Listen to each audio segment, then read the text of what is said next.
My name is Julia Albarracin, and I'm a professor in the Political Science Department here at Western Illinois University. Welcome all to Constitution Day 2025.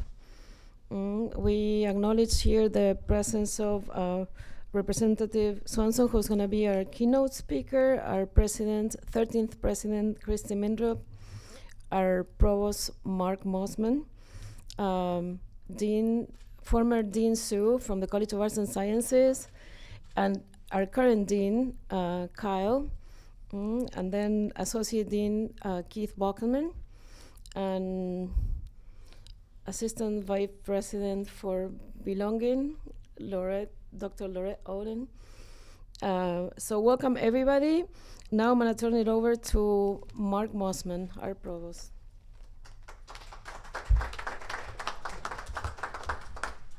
Thank you, Julia. And in the tradition and ceremony of these kinds of events, I'm going to do the exact same thing that Julia just did and thank everyone for being here. This is an important event in our campus culture. Last year, I was recalling with Greg earlier that we got an excellent lecture on the Electoral College, which was great. And so I love attending these events, and this event in particular. My job is to thank Representative Swanson for being here, to thank all the panelists for their service, and later in the afternoon, the discussion.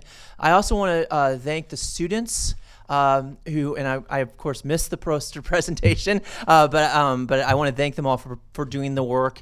That's the heart and soul of all of this activity. And I want to thank the department as well, and all the leaders from the college and from political science for their continued excellent work at the university, and in really helping our students grow both intellectually, and then also, of course, build a foundation that leads to a lot of transformative success for them in the world as well. So thank you very much. And I hand it over to President Mindrup.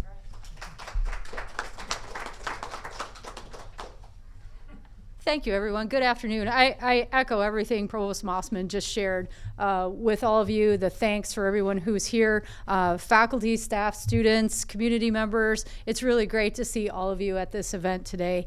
Also want to echo the comments about the poster presentations earlier, and just so much work went into those. Thank you, Dr. Baldi, for putting that session together, and the faculty who were involved. You can really sense the dedication of the students. This is just week 4, and they really delved into those poster presentations on the topic of oath. What? Finish my sentence. Oh yeah, the loyalty. That's right, loyalty oaths. It was really interesting topic spanning many years. They compared the cases. They just really delved into the topic, and it was great to see that analytical thinking, in-depth thinking that our students represent here at Western Illinois University. It is my pleasure to be here today to celebrate Constitution Day with all of you. This is a great tradition. Nearly 240 years ago, speaking of tradition, the United States Constitution was signed. Our Constitution has not only served as a backbone legal document of our country, but has served as a model for national government across the globe. I am proud that our university takes time to reflect on the significance of the United States Constitution. Through turmoil and triumphs, our Constitution has provided structure and balance for our nation. The strength of the Constitution is in its ability to provide stability, but also the ability to be changed to meet the will of the people. Our Constitution endures because with a built-in system for amendments, it remains timely and relevant. Please join me today in thanking Representative Dan Swanson for being here with us today, WIU alumni. Always great to have you back on campus. Representative Swanson will be followed by a panel focused on what it means to take an oath to uphold the Constitution, as the poster presentations alluded to earlier today. I know Representative Swanson is familiar with that pledge, as he has taken it in several parts of his career. The legislation that Representative Swanson works on at the state capitol in Springfield builds upon a framework laid by the U.S. Constitution. I, for one, celebrate the reserve clause of the 10th Amendment that empowers the work of our state legislator and keeps much of the governance of our public universities here in Illinois. Thank you for attending and participating in this important recognition of the United States Constitution. I hope what you hear today inspires reflection about the importance of the United States Constitution and what it means to us as individuals, states, and a nation. Thank you. And now I invite Julia Albarracin up to the podium.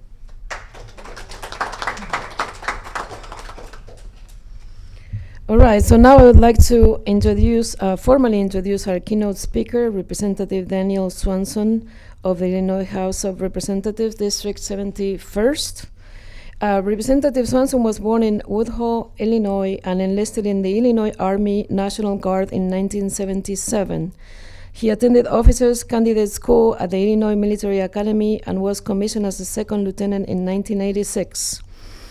He graduated with his bachelor's degree from WIU in 1994 and retired for the first time in 2001 after 20 years of active duty service and over 3 years as a traditional guardsman. He volunteered and was recalled to active duty in 2007 to serve in Iraq, where he earned the Bronze Star and Combat Action Badge. He completed his tour in 2008 and retired for the second time. In 2010, Representative Swanson once again returned to active duty to lead a team of soldiers and civilians at the Rock Island Arsenal before retiring for a third time in 2013. He then served as a superintendent for the Henry County Veterans Assistance Commission, providing financial aid and transportation services to Iowa Veterans Hospital for Henry County veterans. In 2017, Representative Swanson assumed his role of Illinois State Representative and was inaugurated into his fifth two-year term in January 2025. Representative Swanson and his wife, Tammy, live near Andover, Illinois, and I'm sure I butchered that. But Representative Swanson, thank you so much for your service before and now, and we welcome you to WIU again.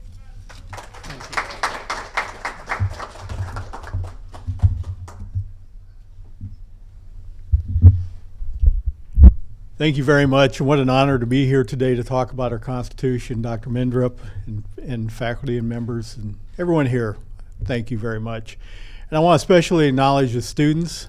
Thank you for choosing Western Illinois University as your school of choice. There's others to go to, but we appreciate you coming here to Western Illinois and learning and being educated and building on those opportunities that colleges have to offer. So thank you for that to all our students.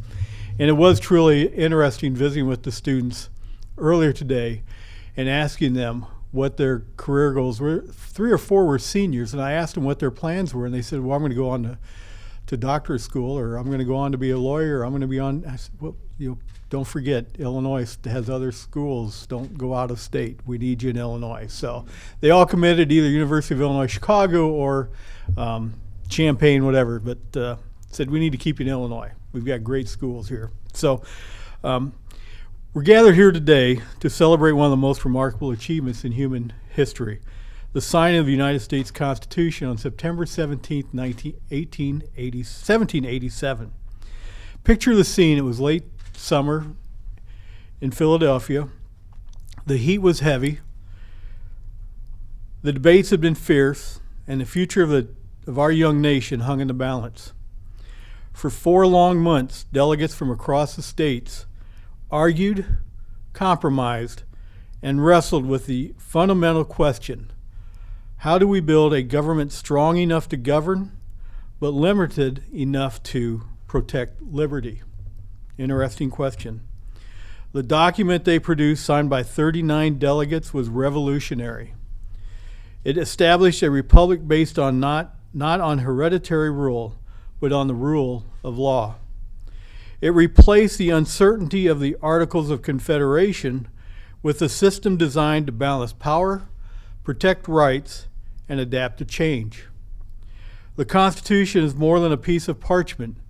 In a museum, it is a living contract between generations, a promise that belongs to the people, that liberty is safeguarded, and that justice is not the privilege of the few, but the right of all. Benjamin Franklin, who was 81 at the time, recognized both the brilliance and the fragility of what they had created. As he led the Constitutional Convention, he was asked, Well, doctor, what have we got? A monarchy or a republic? His reply has echoed throughout history, a republic if you can keep it. That challenge remains. The Constitution is not self-executing. It depends on us, the citizens, to protect it, to live by it, and to keep it alive in practice. The framers understood this responsibility and enshrined in it directly in the text of our Constitution in Article 2, Section 1, Clause 8. Every president must take the following oath before assuming office, and this was in the Constitution. President must take the following oath before assuming office. I do solemnly swear that I will faithfully execute the office of President of the United States, and I will, to the best of my ability, preserve, protect, and defend the Constitution of the United States. Think about that. The highest office in our land does not begin with a promise of power, but with a promise of protection of the Constitution itself. And in Article 6, the framers wrote words that remain extraordinary to this day.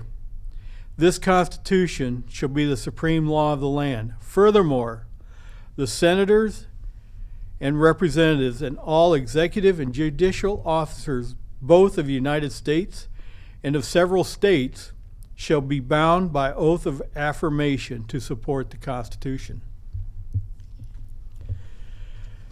At its core, an oath of office is a formal, legal binding promise made by an individual upon assuming a particular public, government, or official position. The person taking the oath, often referred to as the office holder, swears or affirms to carry out the responsibilities faithfully, uphold laws or constitutions, and act in the best interest of the entity or community they serve.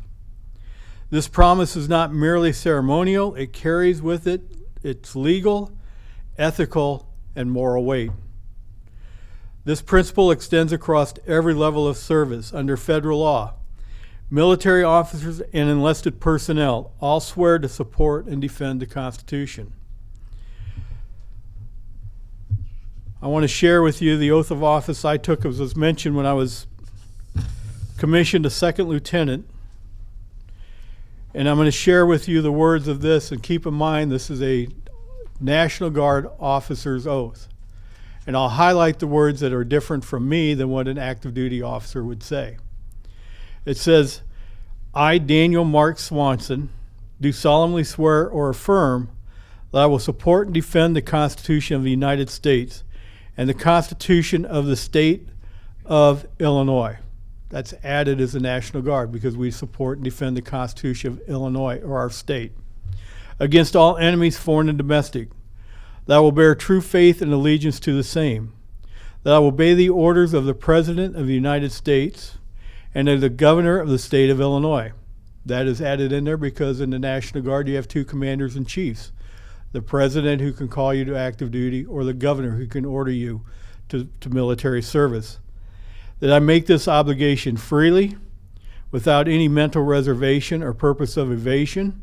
That I will well and faithfully discharge the duties of the office of Second Lieutenant in the Army National Guard of the State of Illinois, upon which I'm about to enter, so help me God. Signed, Daniel Mark Swanson, and authenticated and sworn. That statement was sworn before Colonel Pruill. At that time, he's a senior Army advisor in the state of Illinois. Enlisted members take a similar oath. The difference between a enlisted member and an officer is that an enlisted member will state, and the orders of the officers appointed over me, as a change in that oath of office. Notice again, the loyalty is not to a person, not to a party, not even to government as an institution. It is an oath to the Constitution. And that brings me to a personal note. As an Illinois state representative, I too have taken an oath of office. My oath is required by our state constitution, Article 13, Section 3. is as follows. I, Dan Swanson, do solemnly swear or affirm that I will support the Constitution of the United States and the Constitution of the State of Illinois, and I will faithfully discharge the duties of the office of Representative in the General Assembly of the State of Illinois for the 71st Representative District according to the best of my abilities. I cannot overstate the weight of those moments. Each time I've stood there, raised my right hand with the flag and swore not simply to serve, not simply to legislate, but to uphold the Constitution as an officer, as a member of a school board, as a member of a county board, as a member of the State House. It's humbling and inspiring to do that. And I know I stand here along with some other fellow military members who have taken the oath. And they too will tell you it is an extreme humbling experience.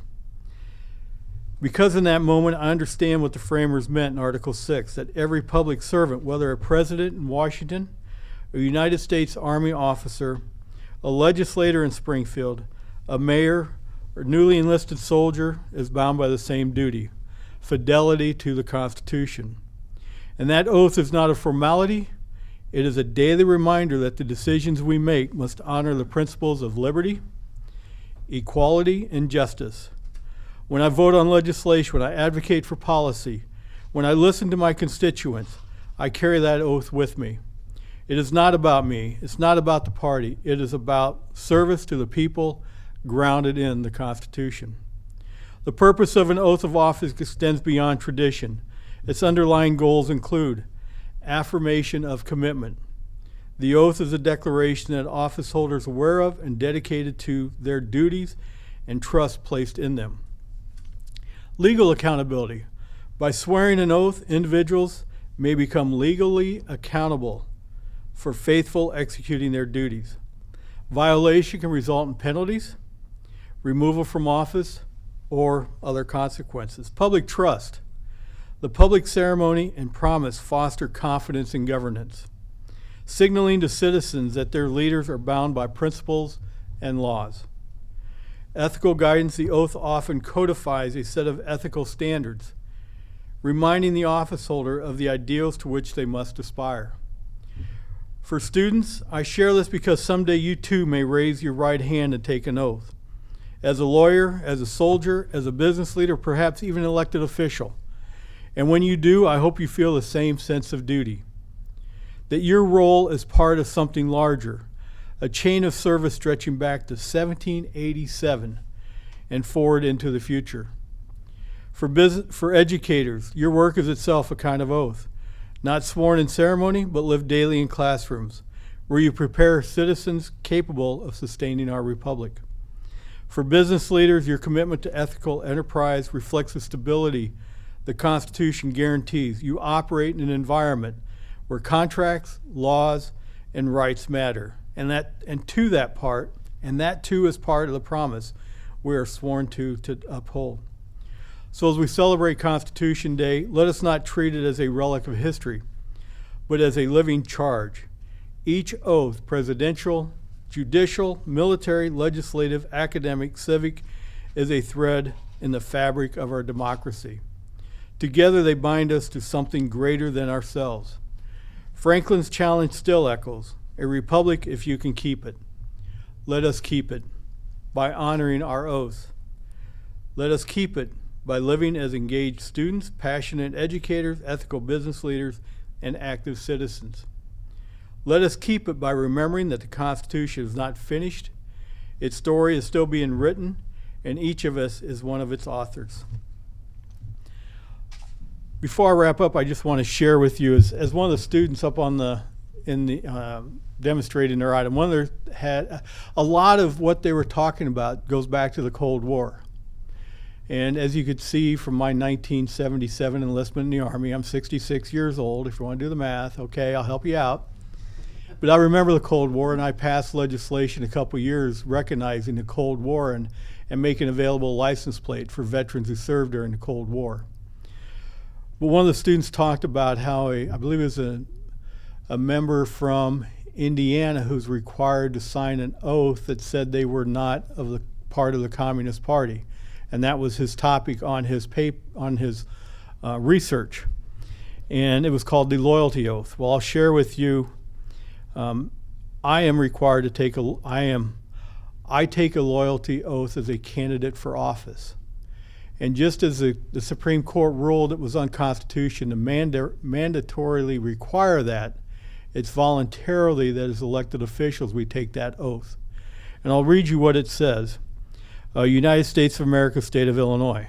I, Daniel M. Swanson, do swear or affirm that I am a citizen of the United States of Illinois, that I am not affiliated directly or indirectly with an organization or any Communist Front organization or any foreign political agency, party, organization, or government which advocates the overthrow of constitutional government by force or other means not permitted under the Constitution of the United States or the Constitution of this state, that I do not directly or indirectly teach or advocate the overthrow of the government of the United States or of this state or any lawful change in the form of the government, therefore by force or any unlawful means. And we sign that, as I said, that's a voluntary oath that we can do voluntarily. But when you look back to the Cold War, that's a whole different picture when we talk about the communists and talk about some of the loyalties of members. But that wraps up my presentation. I want to thank you very much for attending today. Hope I was able to share some of my background or what I believe how important the Constitution is to each one of us, not only day to day, not only to us, but to our future generations, and how we can maintain this, our Constitution for our follow-on generations. So thank you very much.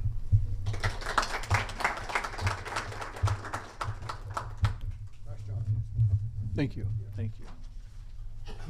All right, thank you, Mr. Swanson. I'm Greg Baldy, the chair of the Political Science Department, and I am going to, Mr. Swanson has very generously offered to remain here during our panel discussion and take questions in the Q&A. Questions. What's that? Easy questions. Easy questions.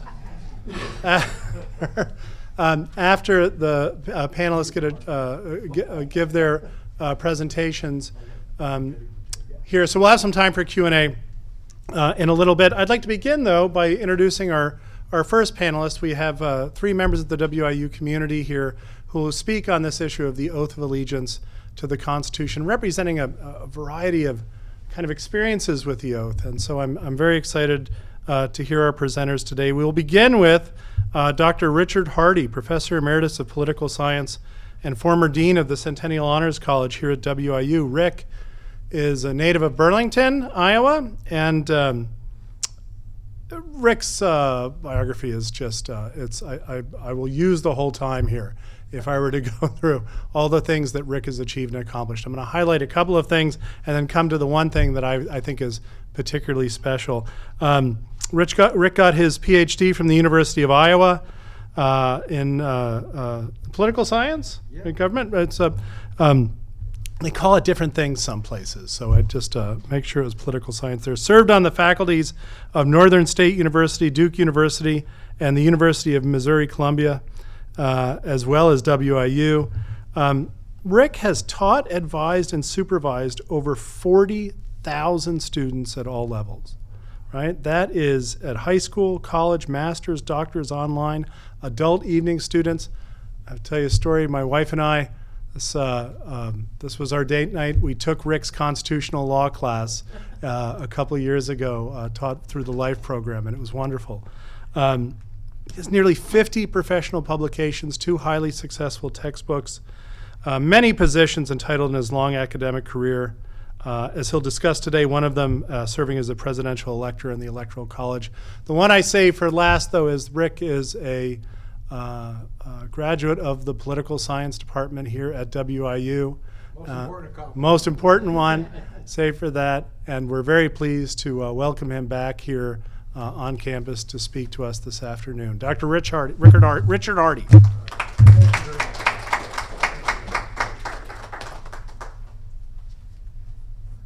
I always enjoy Constitution Day because this is my favorite topic. You know, this is what I've been dealing with for 40, almost 50 years, and so it's a pleasure to be here. All Our U.S. Constitution is now 236 years old. 236 years old. It is the oldest written nation-state constitution in the world. There's only 2 state constitutions that predate ours that are still in existence. That would be the state constitution of Massachusetts and New Hampshire. They're no longer states in an international sense. That's why Europeans have trouble figuring out why we call our states. After the Declaration of Independence in 1776, all of those colonies became states. They were independent, just like any other sovereign state. But they gave that up once they became the United States. Of course, we'll be celebrating our 250th anniversary of our nation this year.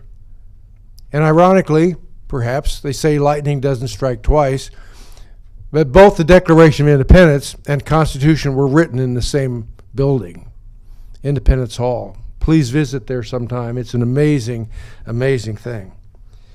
But despite its longevity, it's amazingly quite short. It contains a preamble, "We, the people of the United States, in order to form this more perfect union." It contains 7 articles, each one containing a different content.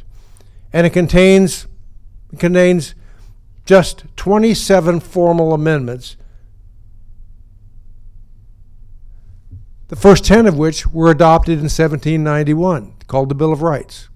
We added the most recent one was actually one of the original Bill of Rights. Amazing. Altogether, this document is 7,591 words long. What does that mean? Well, today, if you read the Chicago Tribune sports section, you'll have read way more words than there in the United States Constitution. Despite its longevity, despite its brevity, it's provided a durable, workable framework upon which our government is built. What keeps Americans together? Well, some would say our English language, but the Constitution is what we all share in common. If we ever lose that, we'd never have another constitutional convention. How would you ever agree on anything? We couldn't agree on the First Amendment today. So this is a document we should cherish and respect and learn about. We've covered many topics over the years, the last 20 years. Keith and Greg and others, we've worked out different topics. We have some people, Tim, you've been involved in this many times. And over the years, we've never had this topic. And I thought, why, we don't have much constitutional body of law in this. But the more I thought about it, I thought it's brilliant. And listening to you talk inspires me as well. So I wanted to talk about our solemn oaths and constitutional interpretations. Solemn means formal, dignified, serious. An oath could be a promise or a pledge or a contract. It could be a covenant, it could be an assurance, it could be a bond. We live by these things.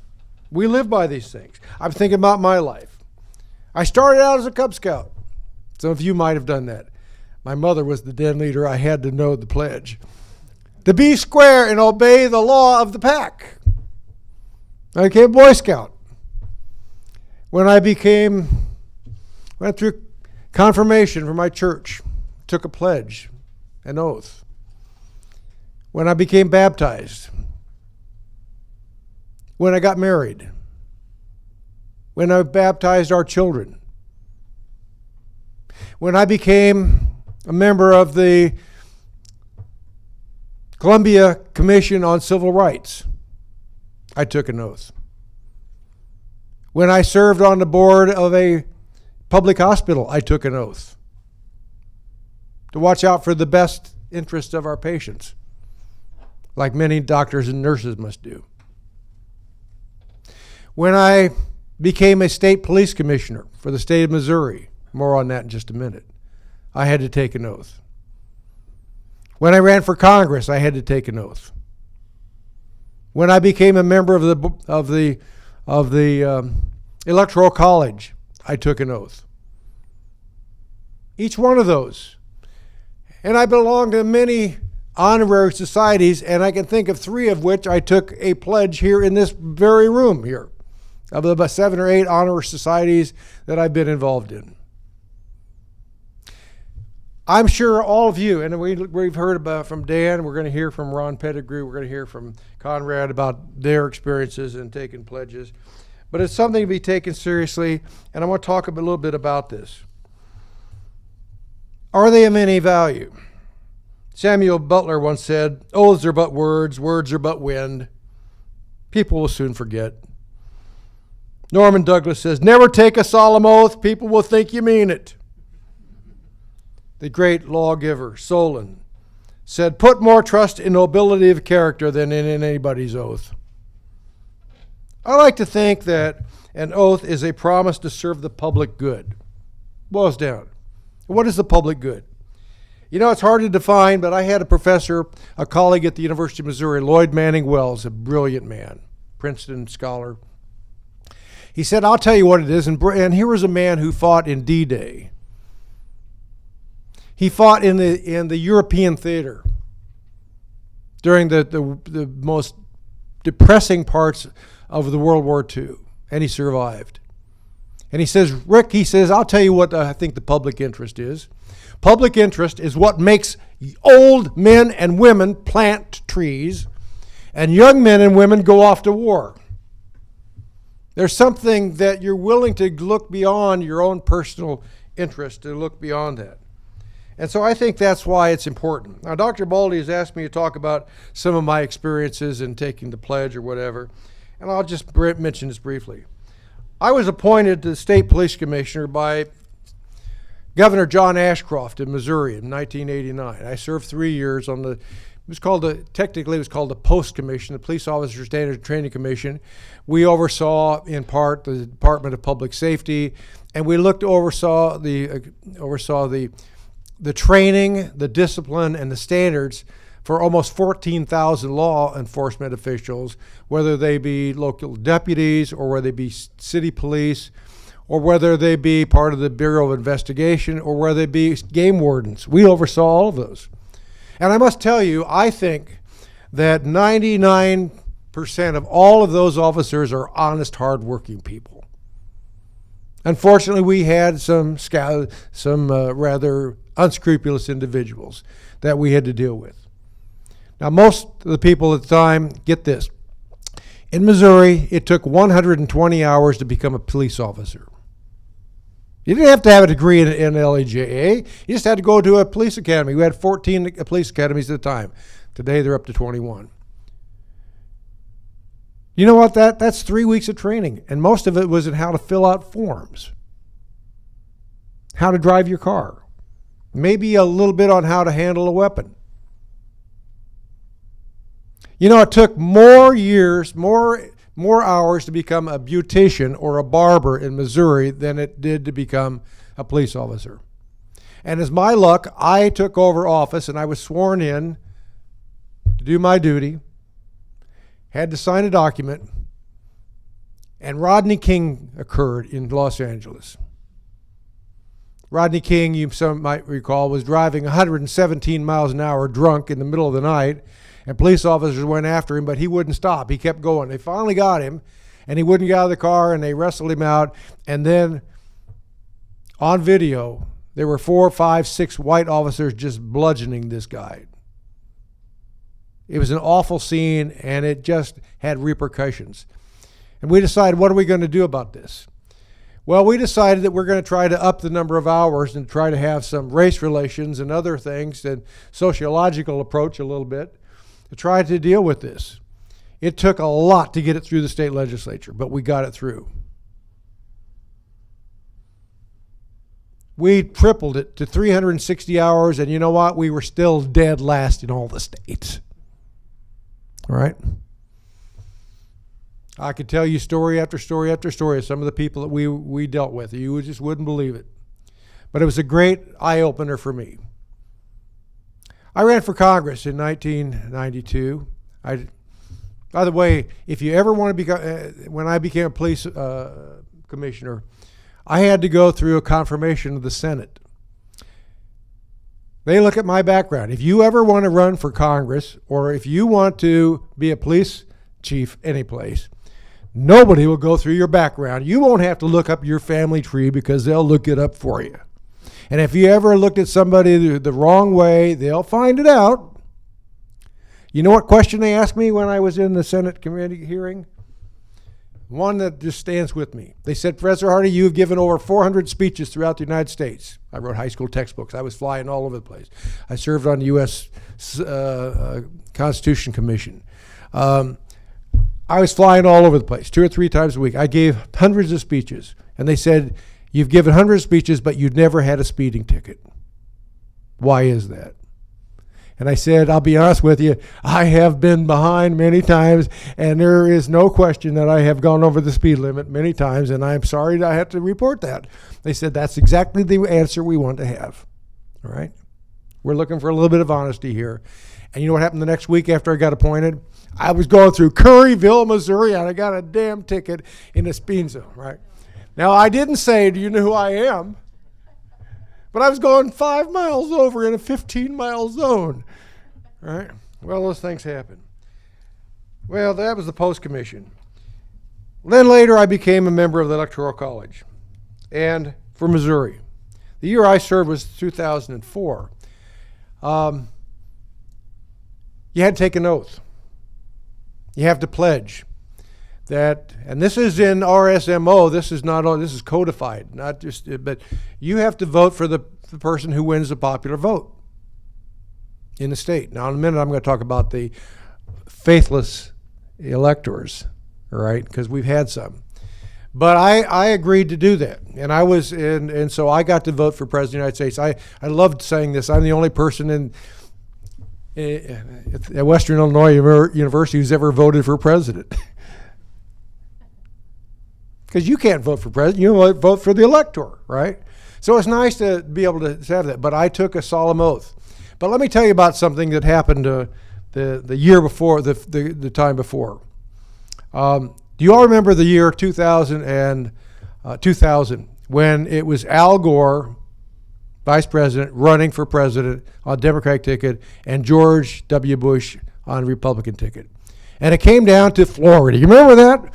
And how did you count these paper ballots and the chads? You remember these things, people looking up there? And it all came down. Now, as you well know, the Electoral College consists of, I guess you learned last year at the convention, 538 people.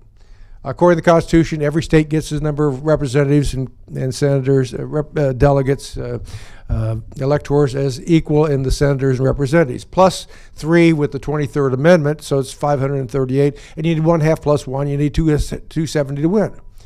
In that year, and I was not elector that year, but I know 3 electors who told me all about it. What happened was in Missouri. A lot of people don't know that. I'm going to tell you something that's different, all right? It came down to Florida, and by a narrow margin, Bush won in Florida. Nationwide,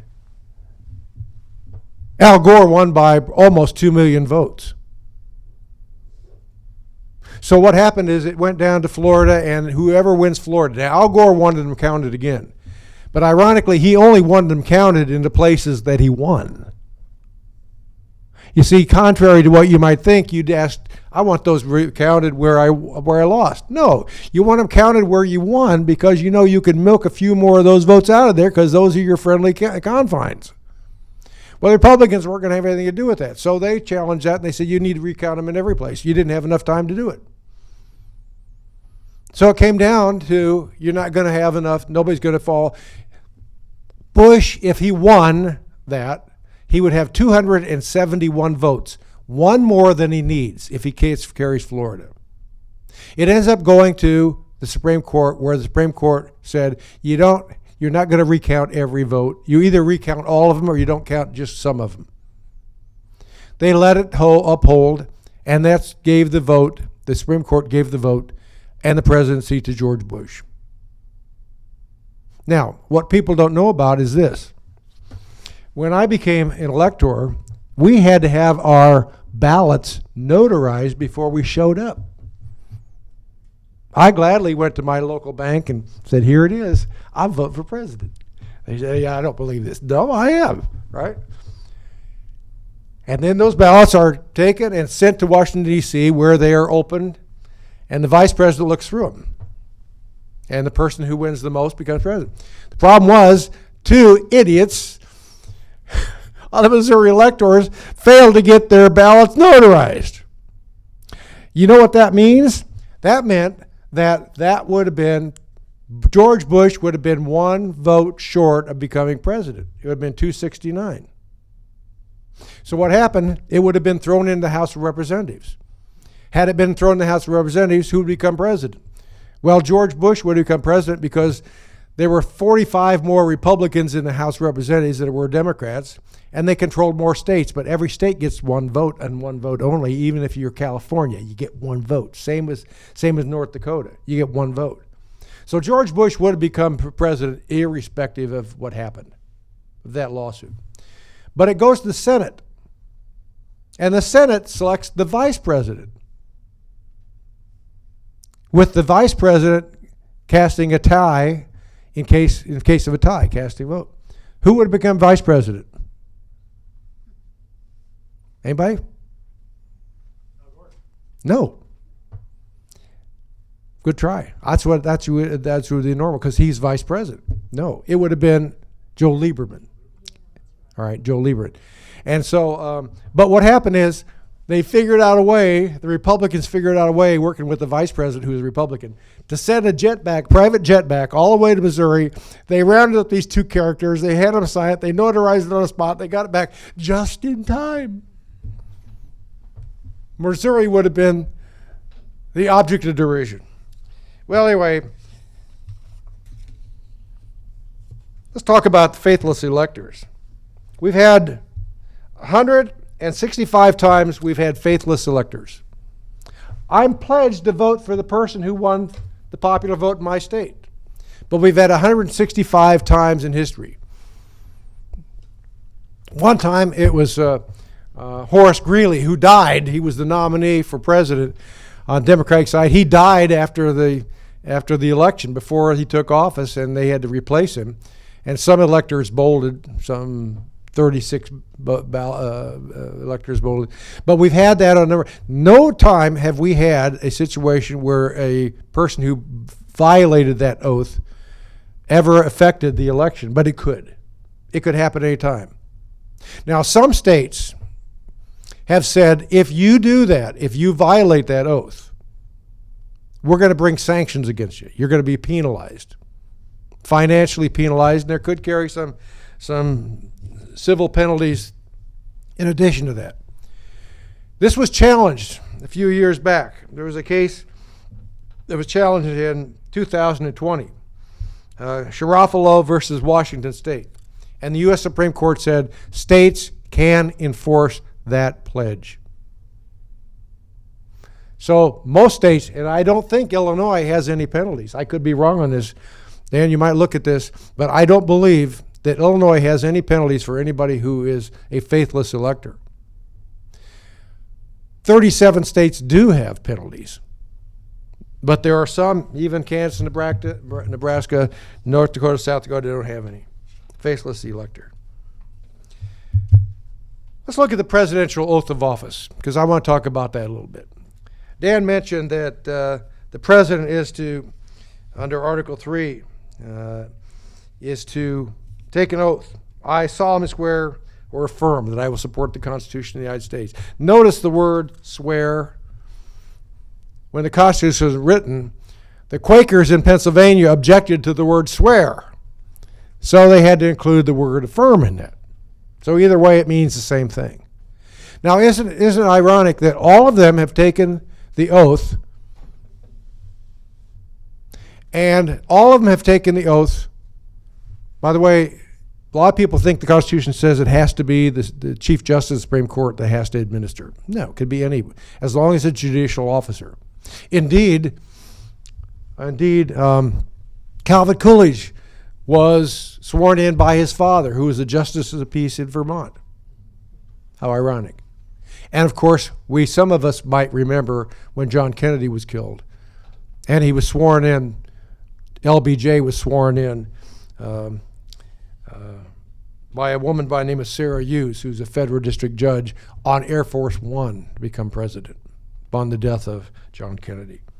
So we've had some of those. Now, over the years, we've had one person that's been bringing lawsuit over that pledge. His name is Michael Newdow. I don't know if you've ever heard of him, but he's quite a character. Michael Newdow was born to a Jewish family, Orthodox Jewish family in New Jersey. But from the very earliest time, he says, I'm an atheist. I don't believe in any of that stuff.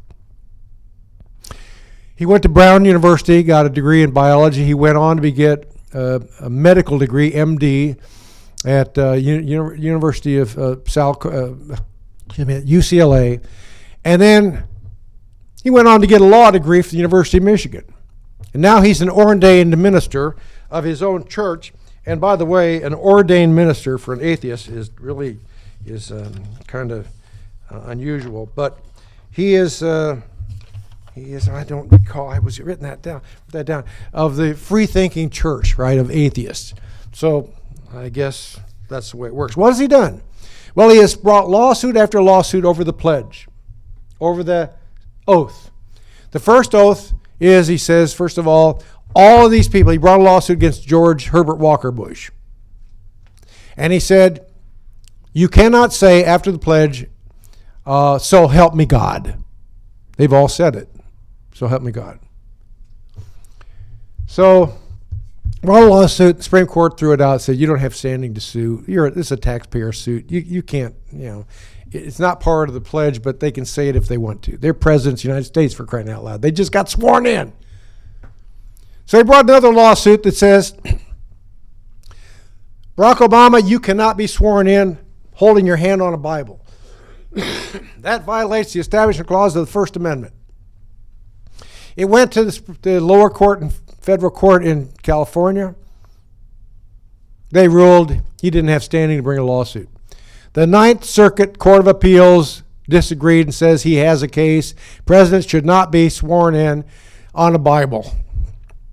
It went to the Supreme Court, and the United States Supreme Court ruled in favor of the federal district court that he lacked standing. He's always bringing lawsuits. He's quite a character. I'm over time, am I not? Okay, so I got a lot to talk about, but I can move on. I'd like to talk about, if we get a chance to talk about the Pledge of Allegiance. A lot of lawsuits over that. There was two cases in particular that you should be looking at. By the way, we've all said it. It's hard to find a school that doesn't say it. I pledge allegiance to. The original pledge was written by Francis Bellamy, who was the head of the National Education Association. He was an ordained minister. A far cry from the people we have in there now, right?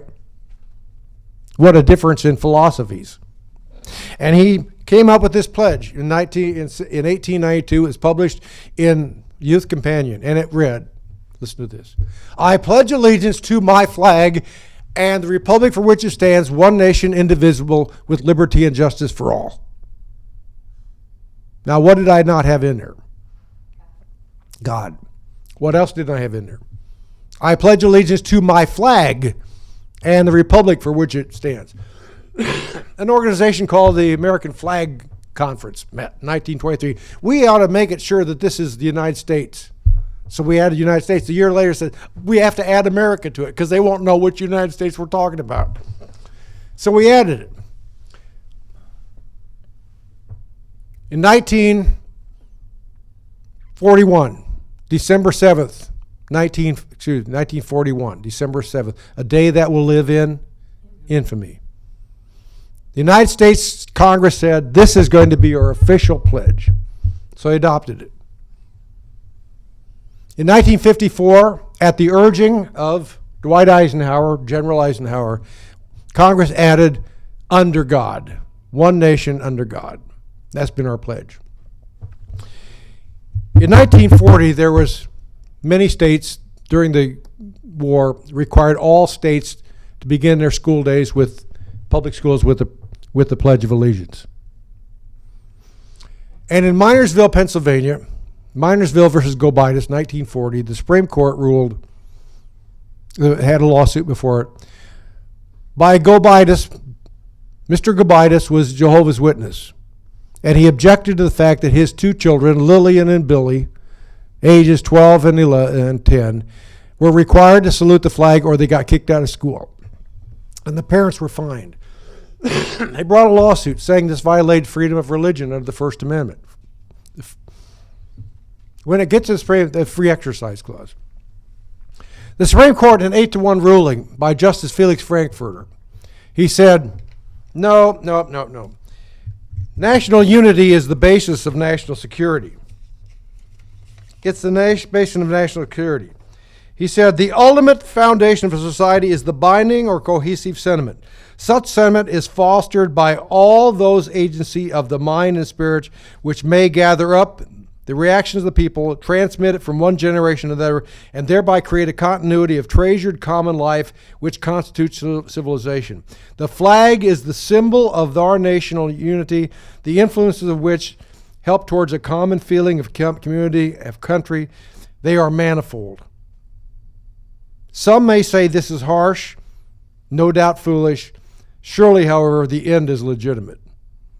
There was one lone dissenter, Harlan Fiske Stone. 3 years later comes the great reversal. The great reversal. In constitutional law, it's called the Great Reversal. It's a case in 1943 called West Virginia versus Barnett. The facts were identical to the first case, the Gobitis case. Jehovah's Witnesses, the Barnetts, said it violates our religious beliefs. Exodus 20 verses 3 through 5, thou shalt have no other God before thee. They shall not bow to graven image. It violates our rights, our constitutional rights. It's an identical case. Most attorneys would say, don't bring it. You've already had a ruling on this. But in this case, the Supreme Court reversed itself 6-3. What happened? In 3 years, what happened? 1940 to 1943, what happened? What was going on? World War II. And do you know what the flag salute was in those days? I salute the flag. What did that look like? What was going on in Germany? All right? Absolutely. That's why we changed. 6 members, 3 members changed. What happened? 3 members left the court. We have 3 new members appointed by Franklin Roosevelt. 3 new members come on. 3 members changed their mind because they said, did they reread the Constitution? No, but they read the newspapers. There we have a total reversal. Today, that's the case. And the decision was written, and I'll leave it at this. The decision was written by none other than Robert Jackson, who had replaced Harlan Fiske Stone, appointed by Roosevelt. By the way, here's what he said, and I'll say something about him. To believe that patriotism will not flourish if patriotic ceremonies are voluntary and spontaneous instead of compulsory routine is to make an unflattering estimate of the appeal of our institutions of free mind. If there is any fixed star in our constitutional constellation, it is that no official, high or petty, can prescribe what shall be orthodox in politics, in nationalism, in religion, or other matters of opinion which force citizens to confess word or act or faith therein. There are no circumstances which permit an exception, and they do not occur to us now. You know, both Democrats and Republicans ought to read that very carefully. You can't force people to believe one thing, or you can't shove views down people's throats. Professors should learn that too. All right? These are things, and incidentally, Robert, in this case, Justice Roberts, or not Roberts, Justice Jackson, Robert Jackson. He's the last person on the Supreme Court that didn't go to law school. He started learning the law at age 18. He studied under his father's law firm. He became a lawyer in New York at age 21. He got a certificate and an honorary degree from Albany Law School later. But he's one of the most profound people that ever served on the court, never went to law school. He's also the man that prosecuted the Nuremberg trials, the German. Well, oaths mean something. How they're enforced, how they're done, it's evolving, it's never ending. So thank you. I'm sorry I went over time, but I had a lot to say. Okay, thank you. Thank you, Dr. Hardy. I'm going to ask our next presenter, Ron Pettigrew, to come on up. Ron is the director of the Veterans Resource Center here at WIU. Another one of these epic bios here, right? You know, so served as a reserves as a military chaplain over 40 years of military experience. As a chaplain and a military officer, traveled extensively throughout Europe, Far East, Near East, Pacific, multiple deployments and tours in combat, direct support of those serving in combat. Ron has been here at WIU since 2005. Do I have that right? In a variety of capacities, most recently at the Veterans Resource Center. I'm going to claim Ron as a political scientist. He has a BA in International Relations from USC, as well as a Master of Divinity in Urban Ministry from Trinity Evangelical Divinity School, and a Master of Science from WIU in College Student Personnel. Please, Ron Pettigrew.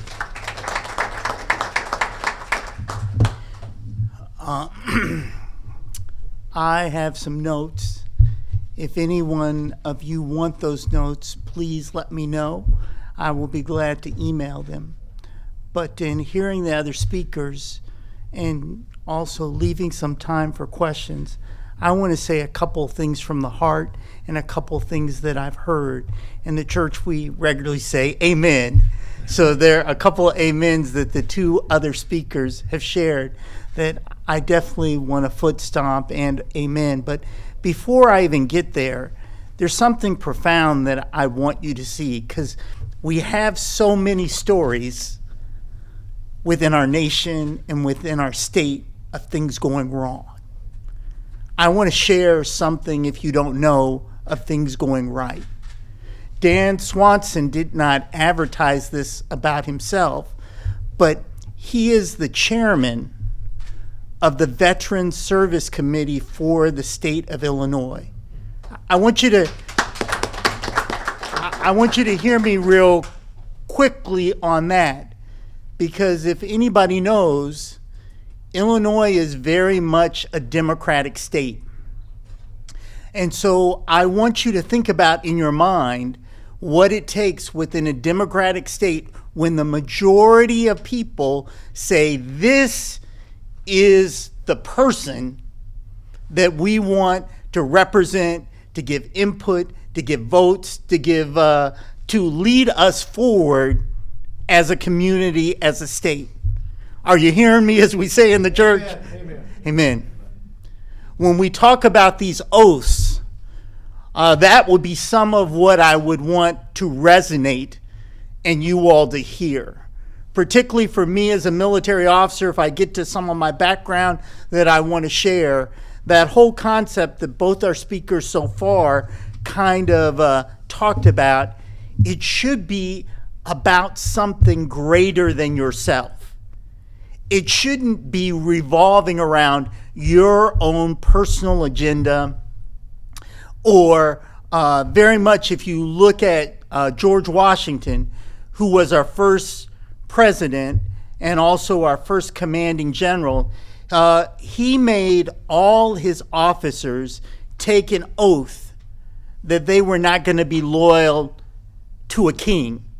But the thing that resonates within me is when he first came into office, almost more than anyone else, he is the one that on purpose limited himself to 2 terms, because he did not want to control the agenda. He did not want to make it about himself, even though he had the loyal following to do that.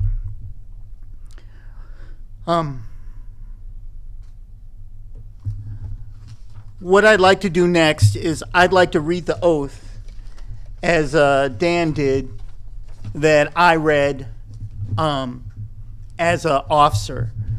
But almost in preaching style, I'm going to pause because I circled some words as he was reading his that I want to read through and emphasize in mine to make sure we get what that means. And I'll start with sharing this. I was able to be promoted to 06. That's a captain, 6 pay grades, 7 if you include being a midshipman. But actually, I've had to say this oath. I've had to say this oath 8 times. Or I did not have to, because one of the things you find out as officers, you don't have to repeat the oath. If you've said it once, you could waive off other times, but normally as part of our promotion ceremony, we restate it.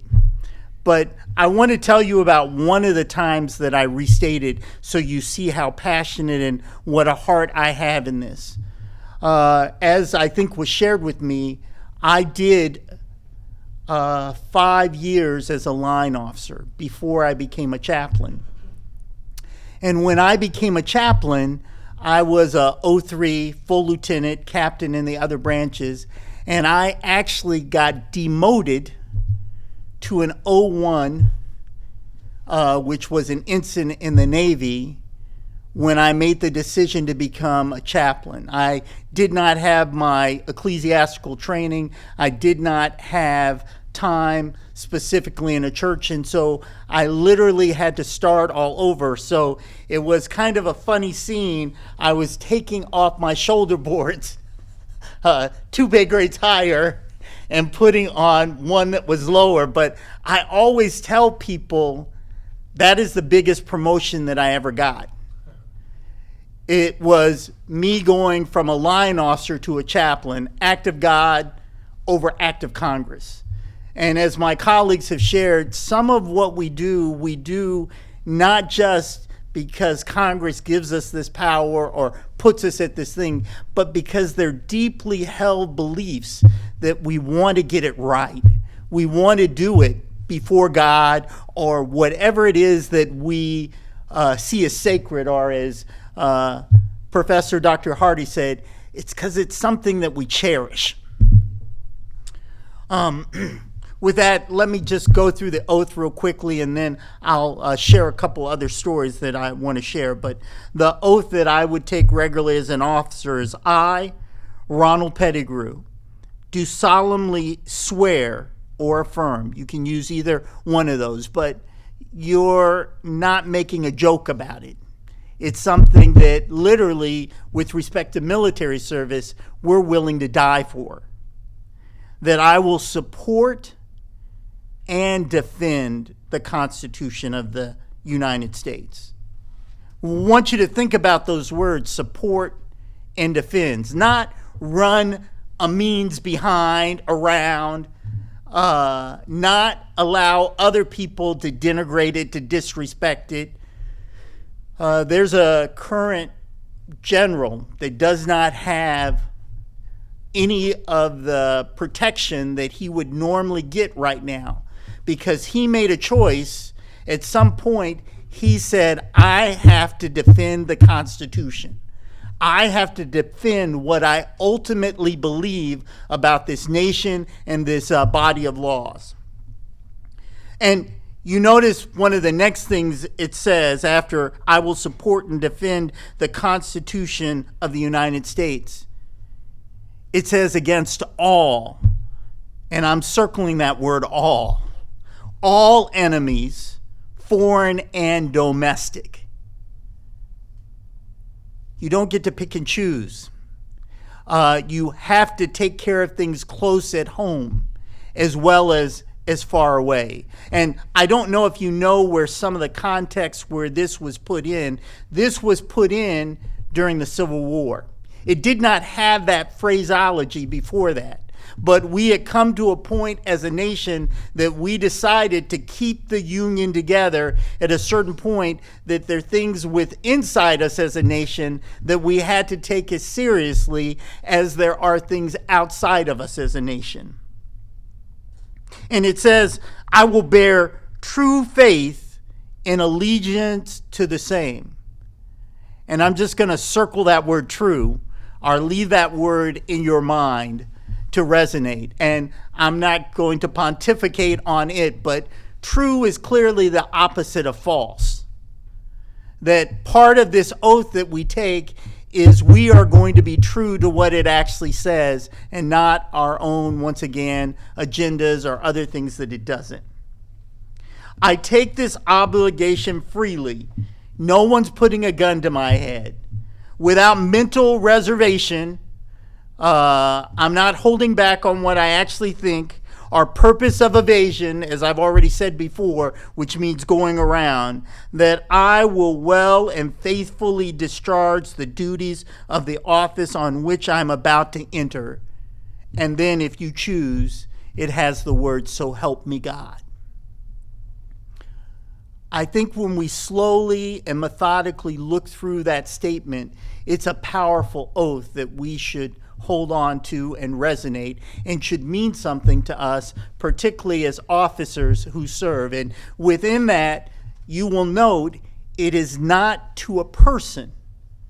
For officers in the military, it is to the Constitution that you make your oath. The enlisted oath is significantly different, because it will say to the president and to the officers appointed under or over me. It's worded a little bit different. But as someone who has a college degree, as someone who's expected to lead, the oath of office for us as military officers is to make sure that we're true to the Constitution above those particularities.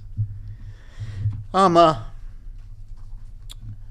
the plan notes that I had, one of the things that I wanted to say is yesterday was a special day, because it was the day that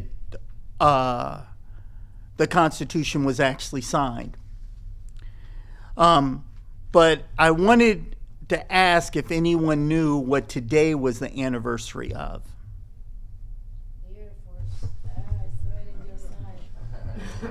Today is the anniversary of the Air Force. And most of our branches of the military outside of the Air Force, this is their 250. I think we had a big whoop-to-do about the Army, but the Navy and the Marine Corps 250 anniversary is in October for the Navy, November for the Marine Corps. But I share the note about the Air Force in some of my notes, because some of my notes are from what a former United States Air Force Colonel, Kenneth Cosdell, shared. He was a graduate of the Air Force Academy and co-wrote a historical guide on moral leadership that discussed the oath of office. If you ever want to dive deeper into this, I would encourage you to look at that document. And some of the things that he highlights from this article on the oath is a combination of three things: the constitutional requirements, the historical influence, and the century-old custom. And as has already been said, to kind of better understand the history there, with respect to American history and experience, one finds numerous oaths in our nation. The President of the United States takes an oath before assuming duties. Senators, congressmen, judges, other government officials take oaths of office. New citizens of the United States take a naturalization oath. Many school children take an oath or pledge to the flag. And as I hopefully powerfully read, just before commissioning or enlisting, every officer candidate and enlisted recites an oath. Although they don't have to swear or affirm it, the U.S. military developed a code of conduct. And why they developed that code of conduct is what happened in Korea and in Vietnam with POWs. Part of the challenge I would put out to you and I would put out to military people is we need to look at the Constitution in that same way. That there's a code of conduct for us, that there's certain things that should resonate in us that we hold deeply and profoundly. And as I was thinking of this, I'm a little bit of a movie buff, and there are two films that I want to kind of briefly highlight. One from a military context and one from a higher context, that if you higher education context, that if you have time to go and watch them later, I'd encourage you, because it would bring it more fully through. But the movie from the military context that I want you to think about, if you're familiar with it, is A Few Good Men. There's a particular scene during the sentencing phase, just after the Jack Nicholson powerful "You Can't Handle the Truth." During the sentencing phase, one of the things that was the most powerful to me when I think about the Constitution was there's a Lance Corporal Dawson and a Private First Class Downey who've been actually set up to take the fall for doing what was called a code red, beating up somebody where they actually died because they weren't preaching the party line. And these two individuals, for the most part, thought that they were innocent because they were told to do it. But all the upper people weren't taking ownership that they had told them to do it. And when Jack Nicholson in this movie, the colonel that he was playing, finally broke and said, "I ordered the code red," when they were at the sentencing phase, what is distinctful is Lance Corporal Dawson and Private First Class Downey were cleared of most of the charges. Conspiracy to commit murder, failure to obey an order, murder. But on the charge of conduct unbecoming a United States Marine, they were found guilty. They were sentenced to time served and being dishonorably discharged from the Marine Corps. And the younger private, PFA Downey, doesn't get this. He felt like, I was just obeying orders. How can that happen? But the more senior Marine says to him, we did. We did not stand up for people who could not fight for themselves. That we were guilty. And as a parting gesture, he saw this Navy lieutenant, and if you know much about Navy and Marine Corps think they got esprit de corps in the bucket. They think they're spit and polish. So a Navy law officer was not someone that was taken serious, but this Lance Corporal salutes the law officer that defended him as he tells him, honor is about more than what you wear on your sleeve. Honor is doing the right thing. And my point is, we have to do the right thing.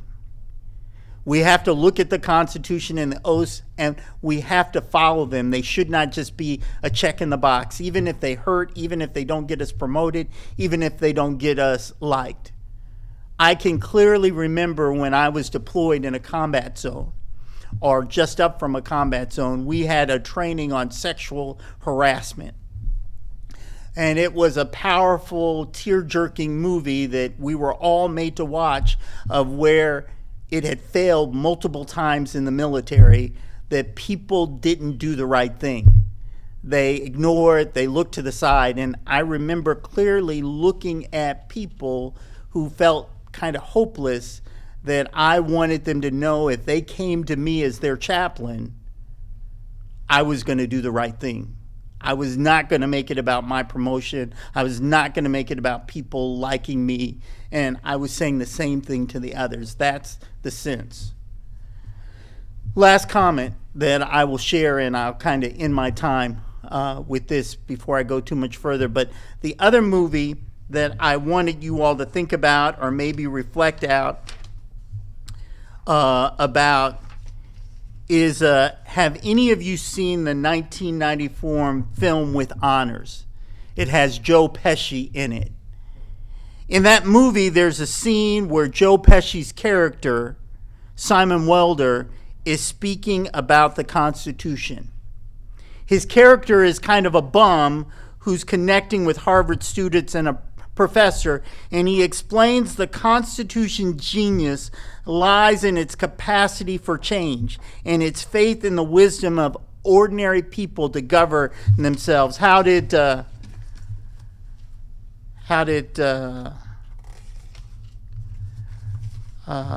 Dan Swanson said, "A republic if you can keep it."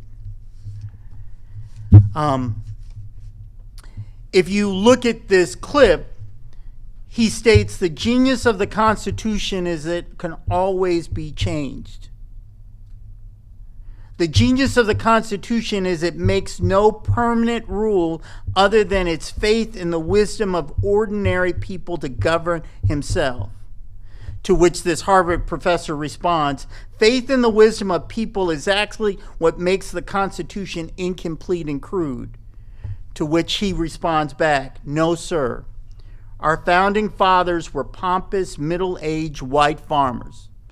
In my case, I'd say some slave owners. But they were also great men because they knew one thing, that all great men and women should know that they don't know everything. And I am so thankful we have a Constitution that we are able to modify and change if we come together and make it about us rather than what was or what should not be. I'll conclude my time with that.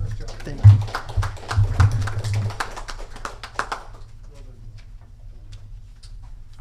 All right, thank you, Ron. I think Conrad has stepped away for a minute, our third presenter. Maybe we can use this opportunity if we have any questions. Oh, Conrad's back. Okay. We'll go to Conrad and then have some time for some questions here at the end of our session. So Conrad, so is Raul, born in Chicago, raised in St. Charles, studied LEJA at WIU, graduating in 2019, a BS and a commission as a logistics officer in the Illinois Army National Guard. Conrad's military service includes deployments. I'll tell the story very quickly. I know we're tight on time. Conrad was in my class in the spring semester of 2021. We got about 4 weeks into the class, and he sent me an email saying, like, I have to go tomorrow. And he was deployed to Washington, D.C. at that time. And so, you know, and then Conrad has had a very full experience, military experience since that time. And we were so thrilled that Conrad contacted us in the spring, summer of this year, and is coming back to WIU to complete that master's degree in political science. So we're very excited about that and happy to see him. And it's the first time I've seen him in 4 years, right? This is great.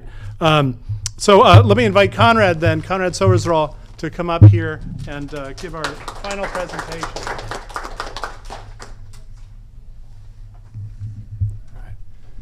Can everyone hear me okay? Fantastic. Ladies and gentlemen, faculty, fellow students, veterans, and friends, it is a profound honor to stand before you today to reflect on the oath of allegiance to the United States Constitution, a sacred promise that binds together generations of Americans, both native-born and naturalized, in service to the same ideals. For me, this oath is not just a set of words, it is a culmination of my family's immigrant journey with my own professional and academic growth and my lived commitment as a soldier and citizen. I was born in Chicago and raised in St. Charles, Illinois, the son of two Polish immigrants who came to this country with little more than determination and faith in the American dream. They came a few short years after the collapse of the Soviet Union. They came from a country that had endured a string of hardships, long years, and brutal occupation, a country that was moving backwards while much of the world was rebuilding, healing, and modernizing after World War II. My parents came from a country that had just regained its self-determination and independence in 1989. It was a country that was eager to reconnect to the West and re-embrace the many values that once made it great. My parents had always heard whispers and rumors from older generations about the United States, a place where people had the right to life, liberty, and the pursuit of happiness. A place filled with tales of many great people from many countries who came, stayed, assimilated, contributed, and self-actualized. A place where their children could achieve far greater heights than would be possible in a chaotic and reforming post-Soviet state. A place where scars would need time to heal and mistrustful attitudes would need time to decondition. My father worked as an electrician and factory laborer while my mother was a homemaker. Their lives were not easy. Their pride and belief in the American values did not make it any easier, as they subscribed to high standards of American idealism. They got up every single day working labor-intensive jobs to build stability, but also raising 2 children to become even greater contributors and patriots to a country so great its tales were able to slip through the cracks of the Iron Curtain, and its anthem, when heard on rare instances on state-run media, reverberated as an invitation to be part of something great. Their stability and adherence to strict ethos as migrants who would act as polite guests came through sacrifice, seen and unseen. That built the foundation for my sister and I to grow and to thrive. What my parents gave me was more than financial stability. They gave me values, resourcefulness, a relentless work ethic, ambition tempered with humility, perseverance in the face of hardship, and the ability to see the world through both an American and a Polish lens. In short, they gave me the tools to understand why the oath of allegiance to the Constitution and to this nation demands both gratitude and responsibility. When immigrants take the oath of allegiance, they renounce allegiance to other sovereigns and commit themselves wholly to the principles of the United States. For my parents, that oath was an act of courage. For me, being born here, my oath took another form. The oath I swore when I became an officer in the Illinois Army National Guard. Both oaths, however, flow from the same source, the Constitution. The document that gives life to our freedoms, defines our responsibilities, and ensures that the promise of America is passed on. My own path to fully appreciating this oath began by watching my older cousin Hubert Soisral, Sergeant retired. He embodies the very spirit of devotion to this country and the transformative power of belief in the American dream. Born in Poland, he came to the United States at the age of 14 to visit his father. What began as a temporary stay soon became something more. He fell in love with the ideals, opportunities, and freedoms that define this nation, and he decided to make America his permanent home. Just a few short years later, right out of high school at the age of 17, he made the bold decision to enlist in the United States Army. He enlisted at a time when the global war on terror was escalating to new heights, and direct action combat was not likely, but guaranteed in his chosen role. During his enlistment, he endured the hardships of war that few people can understand. Hubert's service is a testament to the kind of allegiance that goes beyond words. As a combat medic with the 1st Cavalry Division, his 2 combat deployments, one as a specialist and the other as a sergeant, required him to dig deep and execute his duties. From active combat patrols, rendering life-saving aid to wounded soldiers, civilians, and prisoners of war. His journey from immigrant teenager to frontline soldier shows how America's promise is not inherited by birth. It can also be chosen, embraced, and defended through sacrifice. His example continues to inspire me, reminding me that allegiance to the Constitution and to this country is proven through action, resilience, and a willingness to serve others beyond oneself. As I was growing up, I had the privilege of watching my cousin live out the oath of allegiance in real time. While I was still a young elementary school student, my cousin was already leaving for and returning from combat deployments. Each time he came home, I could see the weight of his service, the pride in his duty, and the steadfast commitment to answering the call, no matter what the opinions of others that he encountered. This only solidified my decision to join the Illinois Army National Guard in 2016 after my freshman year at WIU. At Western Illinois University, where I studied law enforcement and justice administration from 2015 to 2019, those were years of a time of growth, challenge, and discovery. WIU was more than just a classroom and exams. It was a community alive with possibility. I joined the Delta Upsilon fraternity, I fenced and exercised in the recreation center, and I spent countless hours in the library not just studying, but imagine the kind of leader and citizen I could become. WIU gave me an opportunity to transition from being an enlisted soldier in the Army to becoming an officer, a transformation that allowed me to lead hundreds of soldiers in missions that tested my competence, commitment, and character. I have stood guard at our nation's capital during moments of unrest, and I have navigated complex logistical missions in the Middle East alongside partners from multiple nations ranging from humanitarian aid to logistical support operations. Each of these assignments reminded me that the oath is not symbolic, it is operational. It requires daily choices, often in circumstances where the easy path and the right path diverge. It requires oneself to invest fully to the selfless service, to be the leader that people need, to set a culture of paying it forward rather than paying it back. In many ways, that too is what the Constitution demands of us. It demands that we not only believe in freedom, justice, and equality, but that we practice them in our institutions, our communities, and our daily lives. The oath we swear to defend the Constitution against all enemies, foreign and domestic, is not confined to soldiers or immigrants. It is a calling for every American to live up to the responsibilities of citizenship. When I think about my parents who left for Poland for a better life, or my cousin who fought and bled with others that were born and raised in this great country, I realize that their sacrifices were their own form of allegiance, an unspoken oath that their children would inherit something greater than they had. When I look at my own service in uniform, I see my oath as an extension of theirs, a continuation of a promise that America, though imperfect, is worth defending. And when I look at WIU and the professors, classmates, alumni who shaped my growth, I see how each of us can honor that oath by paying it forward, by building better institutions, stronger communities, and a brighter future for those who come after us. The oath of allegiance is not about words recited in a ceremony. It is about a lifelong posture of fidelity to ideals greater than ourselves. It is about choosing integrity over convenience, service over self, and responsibility over apathy. It is about realizing freedom is never free, but always purchased, sometimes with blood, sometimes with sacrifice, sometimes with quiet acts of perseverance that never make headlines. As I stand here, I'm profoundly grateful to my parents who modeled my resilience, my cousin who inspired fervor and honor to the country that I was raised in and the one he committed to WIU, which gave me the knowledge and opportunity, to the Army, which gave me purpose and challenge, and to this nation, which has given me the chance to grow into the person that I am today. I am equally determined to ensure that my gratitude is sustained as action, that I honor not only the oath, not just with words, but the way I live, lead, and serve. In closing, let us remember the Constitution is not a relic of a bygone era. It is a living framework. The oath we take is not a one-time ritual. It is a daily responsibility. And allegiance is not a passive feeling. It is an active commitment. May we each find ways in our personal and professional lives to uphold the oath and leave America stronger, freer, and more just for the generations that follow. I would like to end this with my favorite American quote that I often refer to at times where I feel a shortage of motivation, willpower, sleep, or caffeine.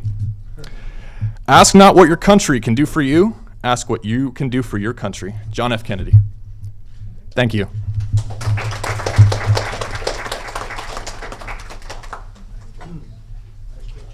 Well, thank you to all of our panelists here. We do just have a few minutes, but I wanted to see if we had any questions for our panelists. If you could, if you do have a question, I'll repeat it up here for the camera. So please, any questions for our panelists? Of course, we had Mr. Swanson's keynote. Yes, Professor Carr. It's not an easy question, but it's a question about states of exception in the Constitution. So I was reading one of Heather Cox Richardson's letters to an American. She's a public historian from September 8th. And she talks about how Peter Thiel and some others on the American right have been reading Carl Schmitt, who was influential in the fascism in the 30s or in Germany. And Schmitt argued that true democracy erases individual self-determination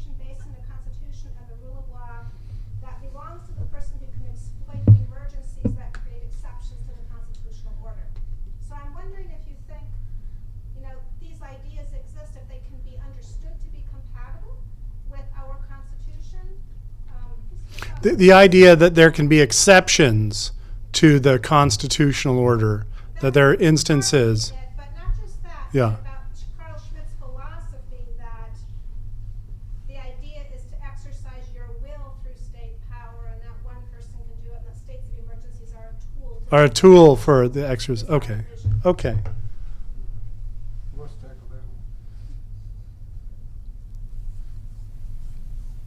Well, you first.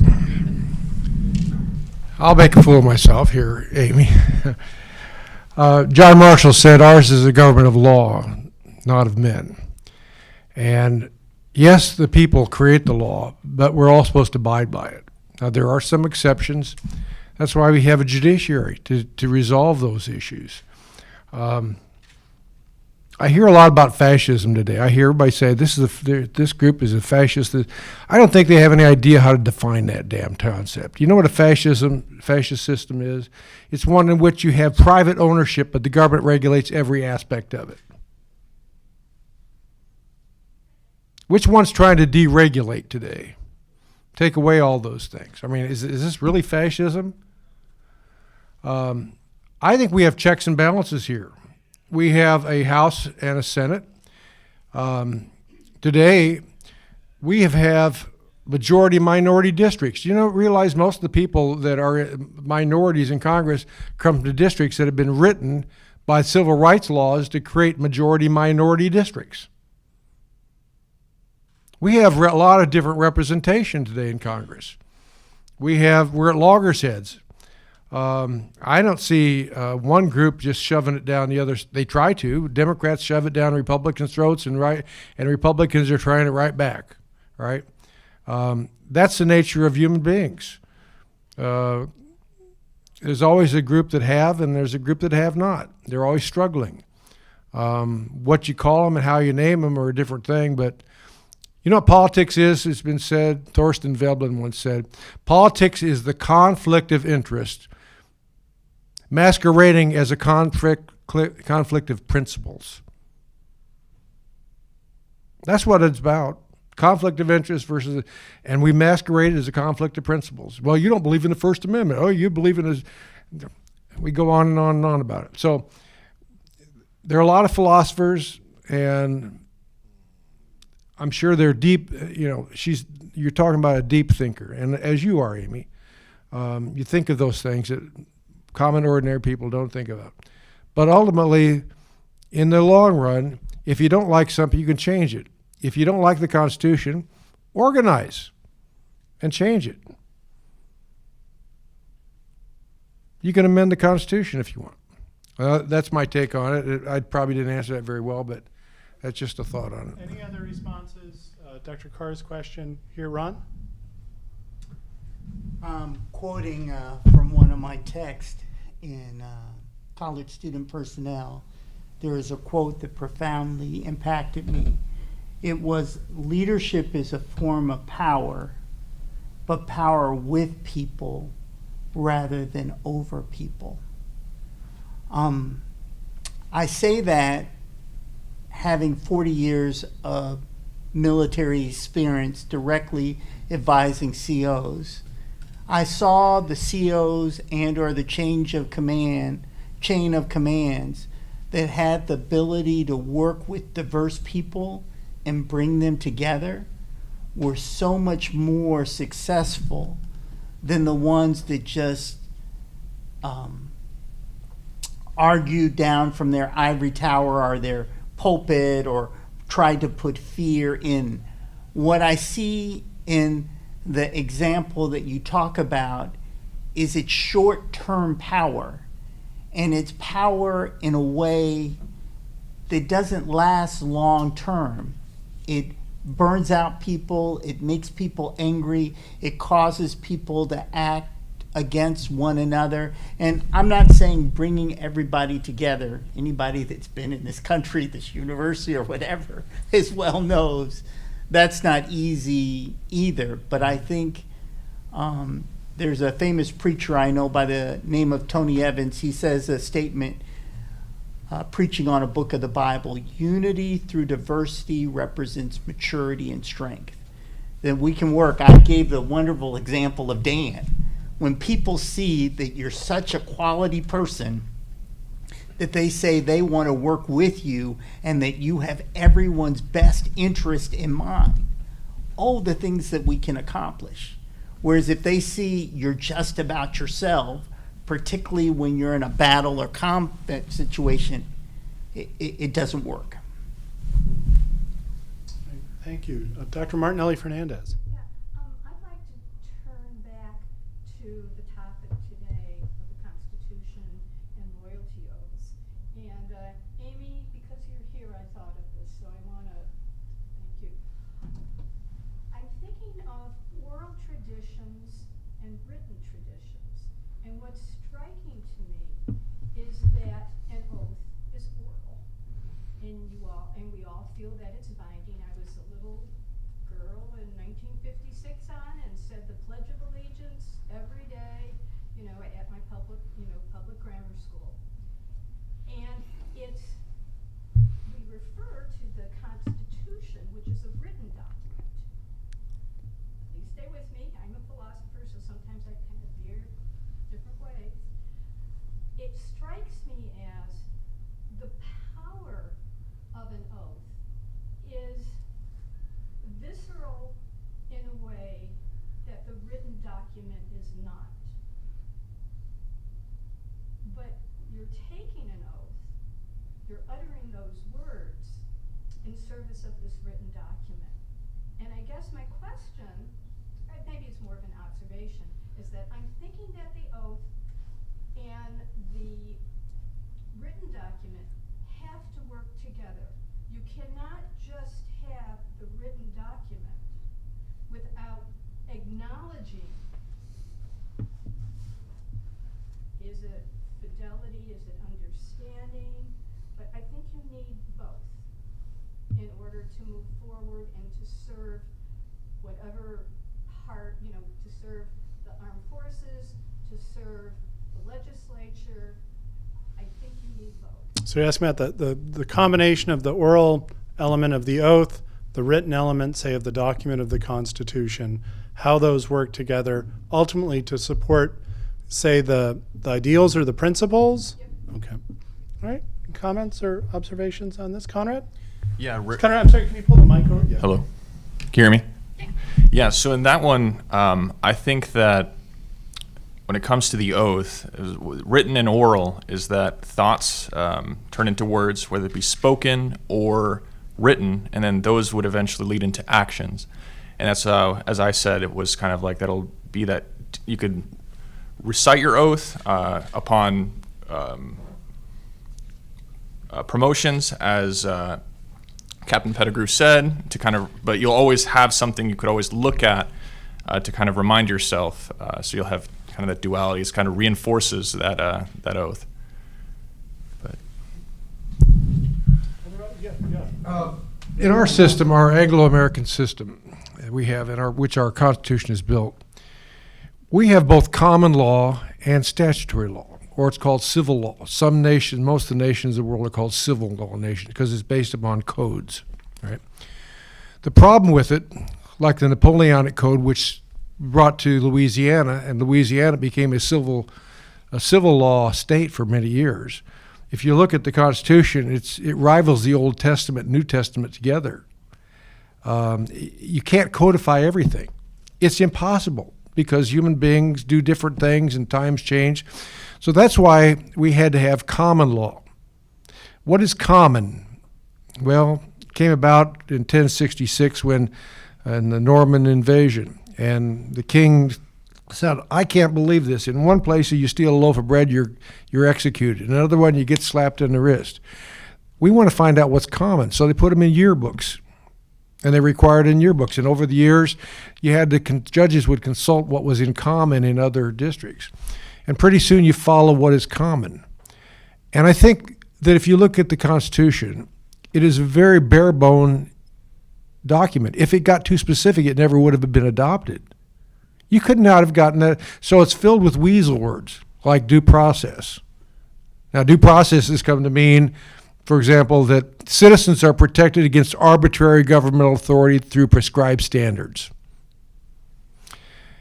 What is free speech?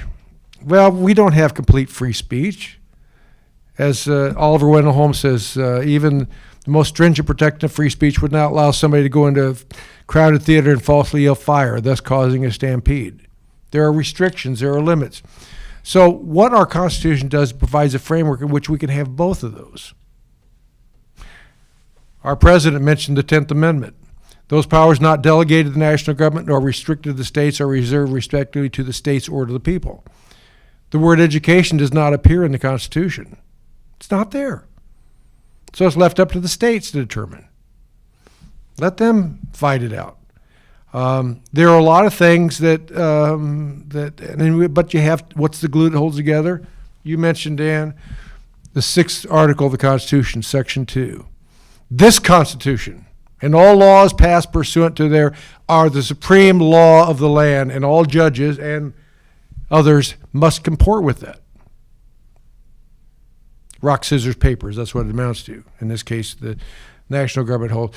But it's a combination. So when you say the oath, I think it's more of a symbol, but it's an important symbol.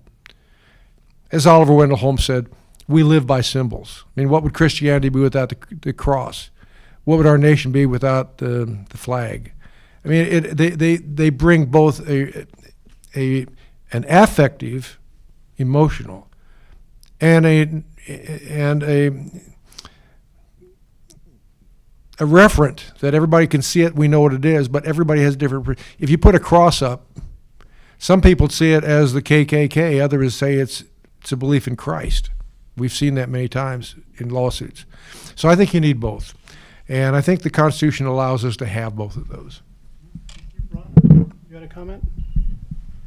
Resonating with what both Conrad and Dr. Hardy stated, I can't dismiss the power of education.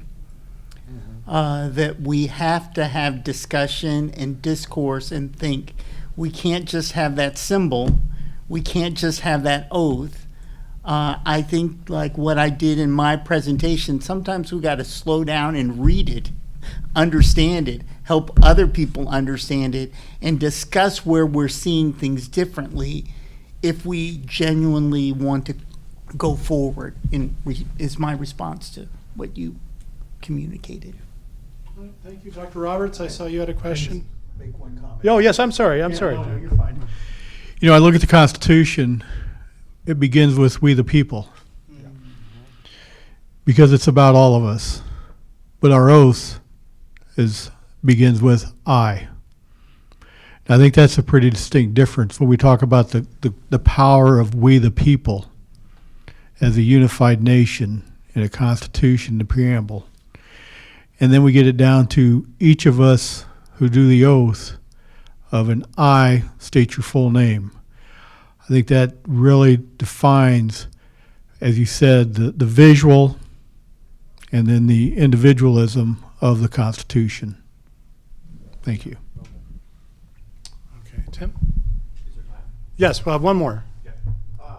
So thanks very much to the panelists. We're talking about the Constitution now at a time when the U.S. military is being used within the U.S. We're all aware of that. Dr. Baldi mentioned how Mr. Swasri was deployed to Washington, D.C. So is Earl, yes. Yeah. Two issues today the military's involved in.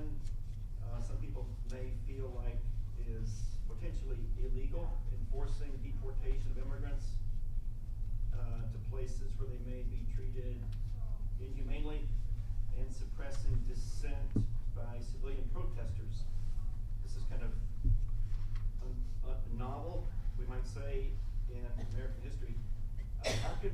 Should we fund, Mr. Pettigrew talked about education. I think that's really relevant here. How can we fund more teaching about what the Constitution says our country expects of its soldiers? Just a moment to really think about how we educate our soldiers or future soldiers for what the oath really means. I'm glad to hear that you seem to get a really good education here at Western on that topic. Wow. Tim, you brought up a lot of things here. Let's just talk about education. as I said, there's no reference to it in the Constitution, so that's generally left up to the states. And it wasn't until the Morrill Acts in the 1860s and 70s that we start seeing the federal government getting involved. It really got involved during the Great Society, 1965, the Elementary and Secondary Education Act, which sets out funds for schools, but it has a lot of strings attached to it. It's a way to make us conform more nationally to standards. And the Department of Education has continued to grow and grow and grow.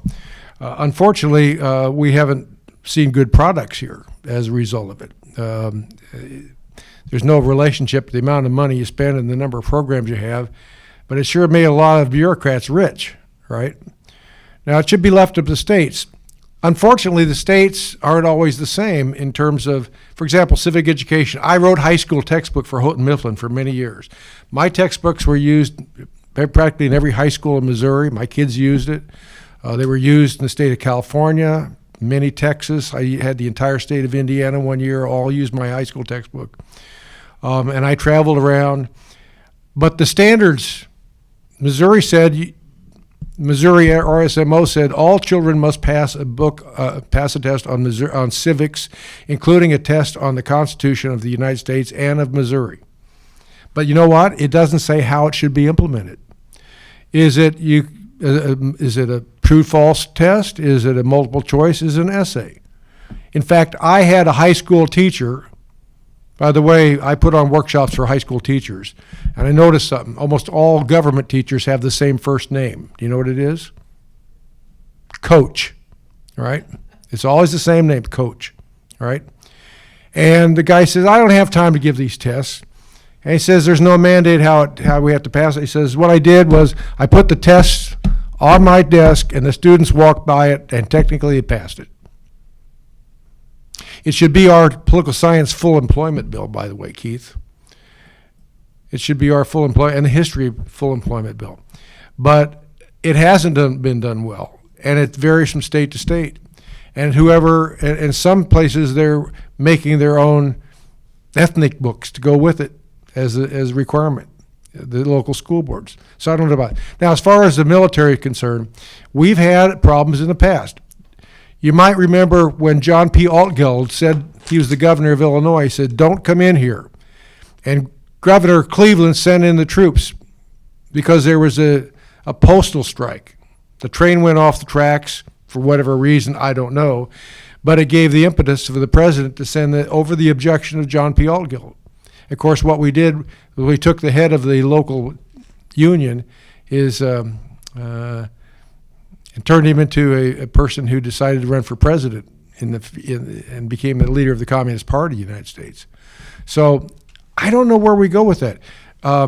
By the way, the same pledge that Dan was talking about, Senator was talking about, that he took, our governor has to take that same pledge, and it begins that he will defend the United States Constitution before it gets to the Illinois Constitution. His first obligation is defend the U.S. Constitution. So we're loggerheads now. But I'll tell you, you can't allow people to be killed time and time again, and there's no consequences. There has to be some kind of consequence for that. You know, the never-ending question is, I think Lincoln said it best in 1861 when he gave an address to Congress. He said, must the government of necessity be too strong for the liberties of its own people or too weak to maintain its own existence? I know you know that one. How can you create a government strong enough to protect the people, but not so strong that it's going to take away everybody's liberties? James Madison said it in the Federalist Papers. In framing a government which is to be administered by men over men, the chief difficulty lies in this: you must first enable the government to control the governed, and the next place oblige it to control itself. Now that's the question that has plagued the architects of government and the poets of freedom alike. How do you create that balance? The Articles of Confederation, by the way, couldn't be amended. They had no chief executive. It was a lousy government. That's what he was talking about. Inevitably, it's going to be a balance, and it's going to swing back and forth. It swung one way for a while, it's swinging back the other way. Where it lands, I don't know, but I think ultimately we the people have to determine. We the people. It doesn't say we the states. It doesn't say we, the special interest groups. It says we, the people.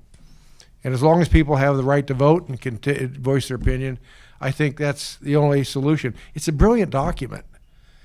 That's not perfect. We're working towards a more perfect union. Keith, did you have a comment or something? I thought you were. I'm always sensitive. My boss there was looking at me. Okay. Other responses here, Dr. Roberts' question? Ron? I'm going to throw out some other questions. I think the Marshall Plan is much more effective than having a world war. I believe some of the clampdown currently in the military regarding diversity, equity, and inclusion is a mistake. I think some of what we have had allowed people to understand people differently and work together as a team, kind of like what I was saying before. And so I think we have to be very careful in the way that we approach things and really try to focus on the we. How can we bring us together rather than just focus on our power? And sometimes is sharing, discussing, bringing people together one of the most powerful things that can happen. Conrad, do you have a comment to this one? Or? Nothing. Okay, then Representative Swanson, Brett, the last word for the panel. Thank you. I was just going to wrap up with, there's no Monday morning football quarterback that's ever lost a game. Right? No Monday morning quarterback ever lost a game. They always would have called a different player. They always would have called a different option or something like that. And we look at what our forefathers developed in this Constitution. They had experienced a country at war for many years. Those Monday morning quarterbacks, the framers of our Constitution, had lived the life of war. They lived the life of traumatic times. Now let's move forward to the next time our country was at war, when we actually saw a battle in our countrysides, the Civil War. After the Civil War, our country had healed, and it took a long time to healing. It took generations. But what came out of that? So out of this Revolutionary War came the Constitution, right? Out of the Civil War came the preventions from foraging. We saw the rebel soldiers, we saw the Union soldiers that would forage and prey upon the people of the states that were fighting. If they needed a cow, they'd kill a cow. It didn't matter if the family was milking that cow. If they need a hog, they'd kill a hog to feed the troops. One of the other things that came out of that was the Posse Comitatus law of 1878, which said that our military will not be put in a position where they hold civilians or detain civilians. And that's what we're struggling with now, of how that works. And we struggle with, are the illegal immigrants, are they citizens? If not, can we detain them? If they're not citizens, can we move them out of the country? Those are what we're struggling with. And I guess I skipped a war too. I skipped Vietnam, where it was a war of politics. A war of politics where senators, congressmen, presidents, vice presidents were fighting the war of soldiers and tying their hands with rules of engagement, similar to what we saw in Iraq and Afghanistan, ROEs. I guess my point is, it's difficult to say what the outcome is going to be, when that Monday morning is going to come for all of us. But it puts, as a soldier, as a retired soldier, as a guardsman, Posse Comitatus was taught, drilled in our head when we went through National Guard civil disturbance training. And it was drilled in our heads when I was on active duty of detaining civilians. So I think we're really in a tough situation. and there's so many people on so many different sides of the issue that it creates problems. I hate some of the rhetoric that's being spoken about our military. That's going to put our soldiers in these streets in the cities that we go to. That's going to put them in jeopardy because of the rhetoric of some of our leadership. And I've said that before, that's very concerning to me. Our soldiers were meant, soldiers, airmen, Navy, Marines, all of those who serve, put on the uniform, willing to sacrifice their life. It's putting them in a difficult position right now. Thank you. All right, well, thank you to our panelists. Thank you to Representative Swanson for his keynote speech and for returning here to WIU. Thanks again to our students who presented earlier in the day in the poster session for our constitutional law class. And thank you to all of you for coming today. Thank you to those of you watching YouTube channel, UTV. All right, thanks again.